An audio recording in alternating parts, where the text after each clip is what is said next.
ღია ცის ქვეშ დარჩენილი ამ ოჯახის მსგავსად საკუთარ სახლებში გადარჩენილი ნივთების პოვნას ცერონიში ბევრი ცდილობს. ხშირად უშედეგოდ. სოფელი დაბომბებს გადაურჩა, თუმცა სახლები შეიარაღებულმა ოსებმა გადაწვეს. იყო მკვლელობის შემთხვევაც. 80 წლის ილუშა თლაშაძეს მხოლოდ იმიტომ ესროლეს, რომ კრიმინალებთან გამოლაპარაკება გაბედა. როგორ გაიბედა საიგერო უთხრადობას, რომ ასეთი ფაშისტები არ გააკეთეს საგაფრთხილო აკეთებთ. და იმის გულქნებობს. ერთხელ ესროლეს თუ იცი? აბა ეხლა და ნასველი არ ვიცი. ცხინვალიდან სოფელი 30 კილომეტრშია.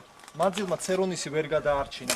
მართალია არ დაუბომბავთ, მაგრამ მაროდიორებმა და აგრესორებმა გააკეთეს ყველაფერი, რომ ზარალი რაც შეიძლება დიდი ყოფილიყო. აქ სადაც არ უნდა გაიხედო, ყველგან გადამწვარი სახლია.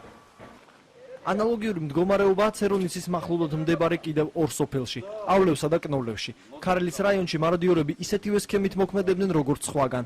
რუსი ოკუპანტების ხელშეწყობით მიჰქონდათ ყველაფერი ფასეული, ცარიელ სახლებს კი ცეცხლს უკიდებდნენ. ავტომატები ისროდნენ, დაბლიდან უდგება ავტომატს ეს და სროდნენ პირდაპირ და სახლებს და იმიტომ არის ეს სახლები დანგრეულები.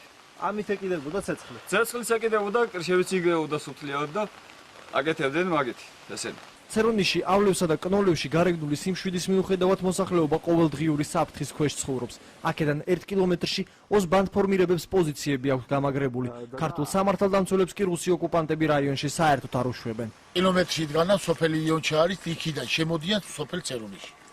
მე რასაკეთებენ რომ შემოდიან? რასაკეთებენ, აკაჩაღებენ ხალხსა და თუმცა მხოლოდ ძარცვით მარადიორები არ კმაყოფილდებოდნენ. დაეძებდნენ ახალგაზრდას, იმიტომ რომ იმათი უნდათ ან დახოცვა უნდათ, ან წაყვანა უნდათ, არ ვიცი რა ასაკეთებდნენ. ვის დარჩა სოფელში, ხო? ყველა გალახეს, სცემეს. წადითო იქ რას მოდიხართო, ტერიტორია არ აყოფნითო. წადით აქედანაო, წადითო და ავტომატებითა ხელში ავტომატები და კაი ბიჭი ხარ, ნუ გაიქცევი.